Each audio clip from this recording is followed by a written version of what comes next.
Assalamualaikum warahmatullahi wabarakatuh. Jumpa lagi di channel Najib Bukhari.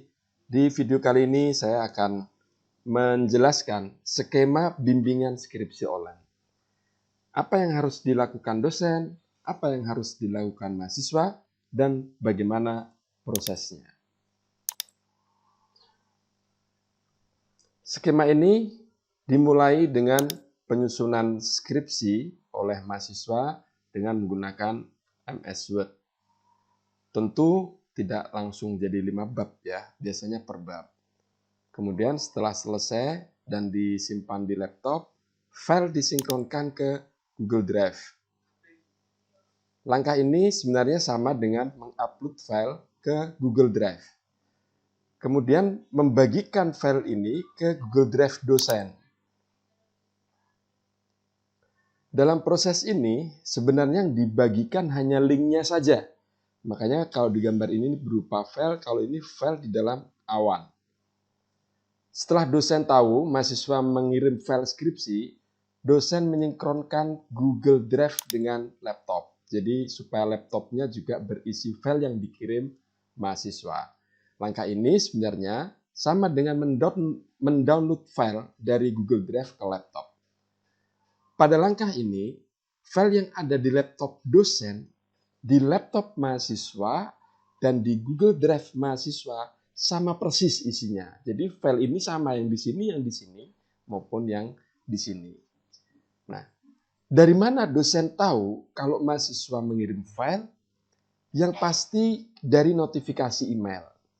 Tetapi notifikasi email Google memang kurang efektif.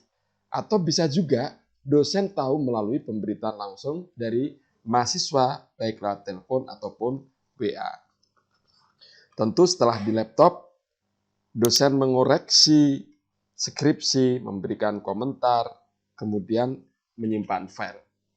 Setelah dikoreksi, dosen menyinkronkan file di laptop dengan Google Drive dosen.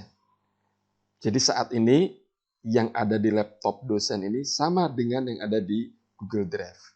Kemudian langkah ini ketika menyinkronkan ke Google Drive dosen ini secara otomatis karena tadi dibagikan secara otomatis juga terjadi penyinkronan file dari sini ke sini.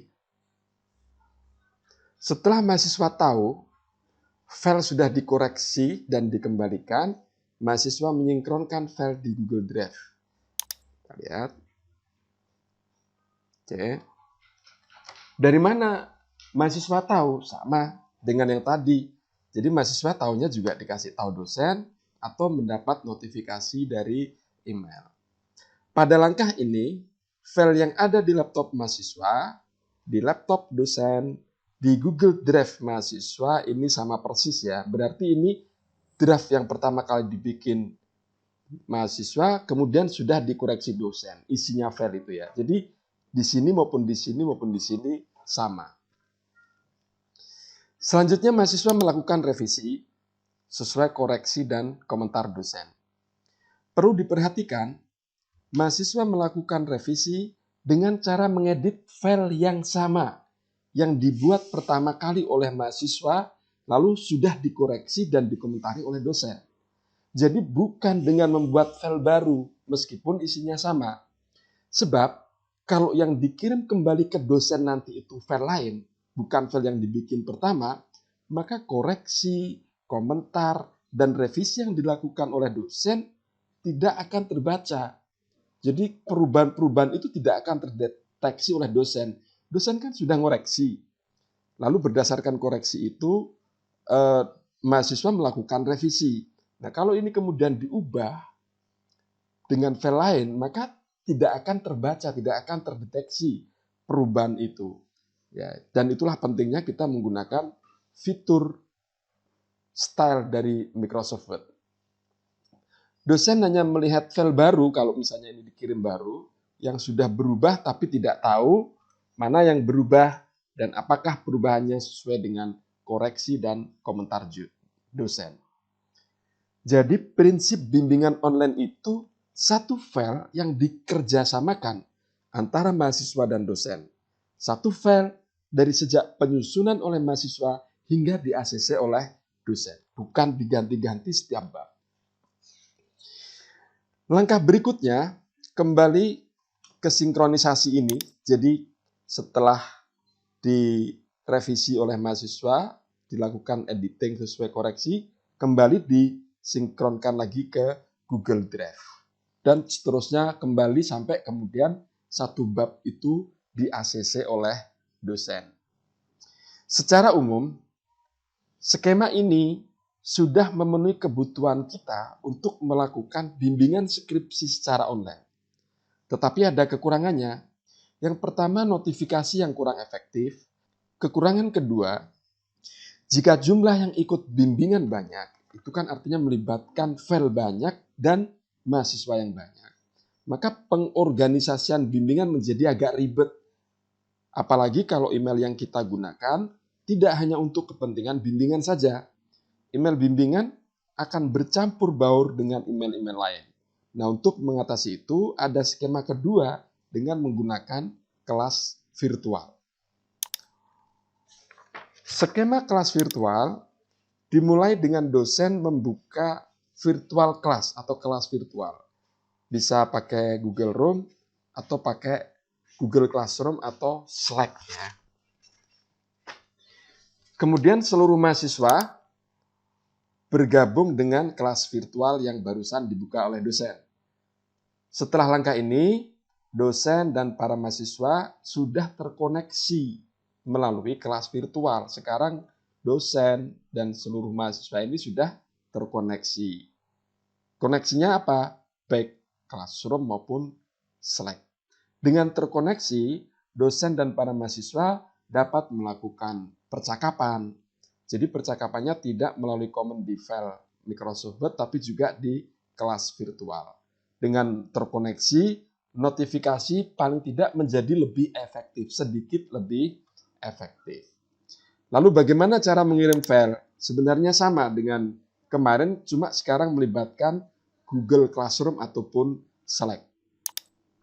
Pertama tentu seperti tadi mahasiswa menyusun draft skripsi lalu diunggah ke Google Drive atau disinkronkan ke Google Drive.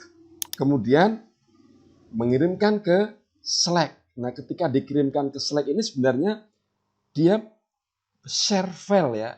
Share file yang dikirim bukan file yang ada di laptop sebenarnya, tapi file yang ada di Google itu kemudian di-share di Google Classroom untuk dikirimkan ke dosen.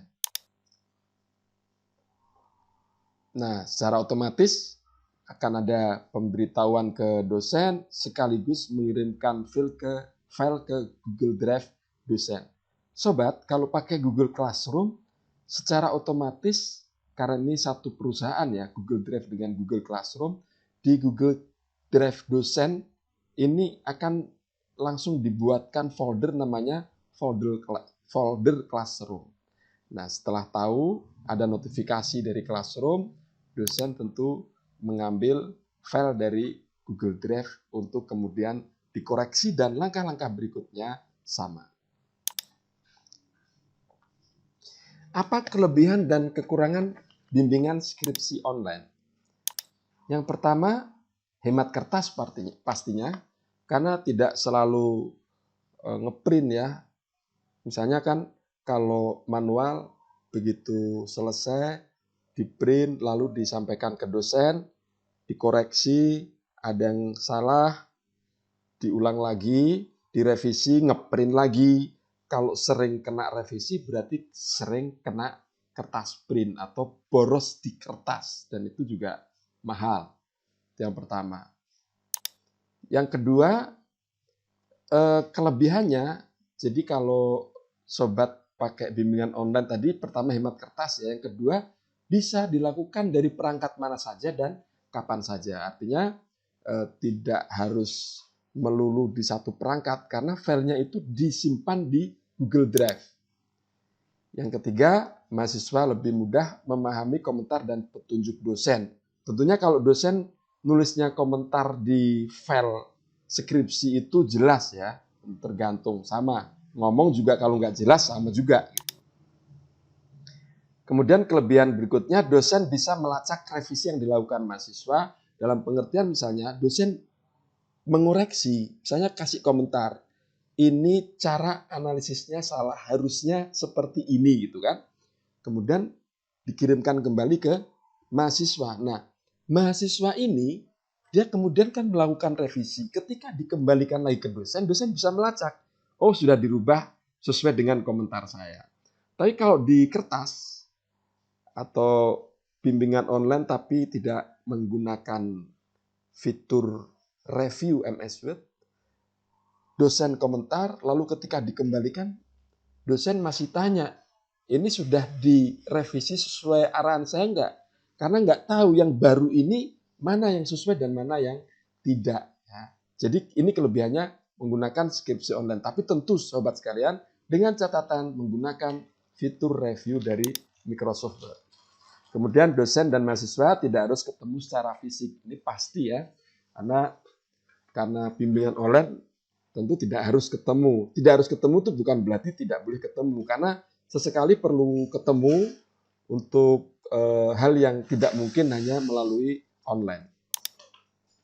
Kemudian dokumentasi dan administrasi bimbingan lebih mudah. Misalnya kalau kita menggunakan Google Classroom, dengan Drive itu kita bisa melacak berapa kali satu bab ini dikonsultasikan. Dan kita juga bisa melacak yang kita komentari itu apa saja. Jadi tercatat semuanya. Itu enaknya atau kelebihannya. Nah, kekurangannya apa? Kekurangannya ribet karena harus mempelajari hal-hal baru, harus belajar tahu tentang Google Drive, tahu tentang Classroom, tahu tentang fitur reviewnya MS Word. Tapi sekali sobat itu menguasai, itu semua akan menjadi mudah. Dan yang paling penting adalah bahwa dengan menggunakan model yang saya tawarkan ini, sobat itu sebenarnya tidak menjadi ribet ya, tapi justru dimudahkan ya. Seperti tadi misalnya kita bisa tahu, kita punya catatan mahasiswa ini bab 2 berapa kali kembali atau revisi, apa saja yang saya komentari, dan seperti apa respon mahasiswa atau revisinya mahasiswa, itu semuanya tercatat. Memang ribet, tapi setelah kita tahu menjadi tidak ribet. Karena untuk kepentingan itulah saya kemudian membuat video tutorial apa yang dibutuhkan untuk bimbingan online. Kemudian pasti ya butuh kuota internet, karena kita harus selalu menyinkronkan file atau menyimpan file di Google Drive, dan itu butuh kuota internet. Lalu apa saja yang dibutuhkan oleh dosen dan mahasiswa? Yang pertama, punya atau bisa pinjam laptop, karena kerja ini nggak mungkin pakai HP. Dan itu pasti ya, karena toh misalnya nggak online pun nggak mungkin nulis skripsi pakai HP kan. Jadi tetap harus punya akses laptop. Yang kedua, memahami cara kerja Google Drive. Nah ini yang saya bilang tadi, kalau nggak tahu, ribet sekali. Harus tahu Google Drive dulu gitu. Tapi sobat, luangkan waktu sejenak untuk memahami Google Drive, Classroom, fitur review, dan kerja menjadi mudah. Itu kira-kira ya prinsipnya ya. Daripada ya seperti ini terus. Dan lagi kita dengan menggunakan itu ada kemajuan gitu, ada ilmunya gitulah. Kemudian harus memahami cara kerja fitur review MS Word. Nah, review MS Word itu kepentingannya apa sih? Itu dengan fitur itu kita bisa melacak. Misalnya begitu dikirim langsung kita kasih tanda supaya nanti terlacak perubahan-perubahan yang terjadi, termasuk komentar dosen sendiri. Lalu dosen bisa membuat komentarnya apa, lalu nanti mahasiswa direspon seperti apa, itu akan tercatat kalau kita menggunakan fitur review MS Word. Dan saya insya Allah juga akan membuat tutorial tentang fitur review MS Word. Kemudian memahami cara kerja Google Classroom atau Slack sebagai kelas virtual. Kalau ini opsional, tapi tentu akan sangat baik kalau tetap menggunakan kelas virtual ya, karena kalau sudah seperti sudah saya jelaskan tadi, kalau kita nggak pakai kelas virtual itu menjadi lebih sulit gitu ya, karena semuanya masuk di dalam email, padahal email itu isinya sama. Email itu baik yang soal bimbingan, soal bisnis, soal keluarga, soal guyon, soal langganan apa itu jadi satu. Jadi susah kalau kita nggak punya kelas virtual gitu. Nah, sekarang mengapa memilih Google Drive? Sebenarnya penyimpanan awan itu banyak ya. Ada Google Drive, ada OneDrive, dan masih banyak lagi. Kalau OneDrive itu punyanya Microsoft. Tapi kenapa saya menyarankan Google Drive? Yang pertama gratis. Memang banyak juga yang lainnya gratis ya, tapi memang beda. Kemudian lebih mudah dan lebih familiar dibanding cloud lain atau penyimpanan awan lain. Kemudian hampir semua itu punya email.com. Artinya misalnya sobat punya email bla bla bla @gmail.com. Itu artinya pasti sobat punya Google Drive. Jadi nggak usah lagi daftar atau nggak usah lagi registrasi gitu. Dan pemilik email.com ini memang otomatis punya akun Google Drive gratis. Itu alasannya. Lalu kenapa memilih MS Word? Nah ini memang agak bertentangan ya. Di penyimpanan awannya kita pilih Google, tapi untuk pengolah katanya, word prosesornya kita pakai MS Word. Itu kan punyanya Microsoft, yang satu punyanya Google Drive. Jadi kalau kita misalnya kalau mau satu perusahaan itu pakainya Google Drive, terus pengolah katanya pakai Google Doc. Atau kalau misalnya kita pakai MS Word, penyimpanan awannya pakai OneDrive. Tapi saya kombinasikan karena soal penyimpanan awan, Google ahlinya lebih baik. Soal pengolah kata, MS Word atau punya Microsoft itu lebih baik. Jadi satu lebih familiar. Saya yakin masih banyak yang tidak familiar dengan Google Doc. Yang kedua kayak fitur format. Jadi kalau pakai Google Doc itu kalau kita udah biasa pakai MS Word, kita akan merasakan mau bikin format ini susah, mau bikin ini susah gitu ya, nggak ada fiturnya. Kemudian dengan menggunakan fitur style, formatting menjadi mudah. Itu juga susah ditemukan di Google Doc gitu ya. Daftar isi bisa dibuat dinamis, apalagi jika menggunakan fitur style. Nah, sobat sekalian, tentang menggunakan fitur style ini saya sudah pernah membuat videonya, silakan kalau mau dilihat. Jadi formatting dengan style itu menjadi mudah gitu ya. Tinggal Ctrl Alt Shift apa, Ctrl Alt Shift apa itu semuanya sudah terformat dengan sendirinya. Nggak perlu lagi utak-utak mencari menu apa di submenu apa, nggak perlu. Kemudian tentang daftar isi saya juga sudah pernah bikin video tutorialnya. Silahkan kalau mau lihat. Ya ini untuk membuat daftar isi supaya begitu dokumen berubah, daftar isinya juga otomatis berubah. Kemudian penomoran halaman bisa diatur fleksibel. Misalnya halaman ini harus menggunakan Romawi, kemudian berikutnya ditaruh di sebelah kiri atas, berikutnya tanpa nomor halaman, dan seterusnya. Dan saya juga sudah pernah membuat video tutorial tentang ini. Kemudian dengan fitur review, nah ini yang fitur reviewnya koreksi menjadi mudah dan pelacakan revisi juga mudah. Ini contohnya melacak revisi dengan fitur review. Ini misalnya yang merah ini punya mahasiswa, yang biru ini punya dosen. Jadi misalnya dosen mengomentari, judul harus center, Cambria 14 poin, bold gitu kan. Kemudian di bawahnya ini kelihatan, oh mahasiswanya udah membuat sesuai dengan arahan kita, judulnya sudah dibuat fontnya Cambria, kompleks script font 14, bahkan kita juga tahu bahwa Magda Valeriana ini pakai style, dia pakai style AA judul gitu ya. Kemudian ini dosennya ngomentari Alenia yang mubazir ini ya. Kemudian sudah diresponi, tandanya berarti ini dia sudah hilang. Kemudian huruf kapital ini ya, di sini huruf kapital Anda menjadi Anda, sudah direspon mahasiswa dengan benar, tandanya dicoret. Ini kalau di review fitur reviewnya MS Word, ini artinya dia dihapus. Andanya dihapus diganti dengan Anda besar. Misalnya siapakah, kahnya dihilangkan. Ini contohnya fitur review dan insya Allah saya akan membuat video tutorialnya. Kemudian pilih mana GCR dan Slack.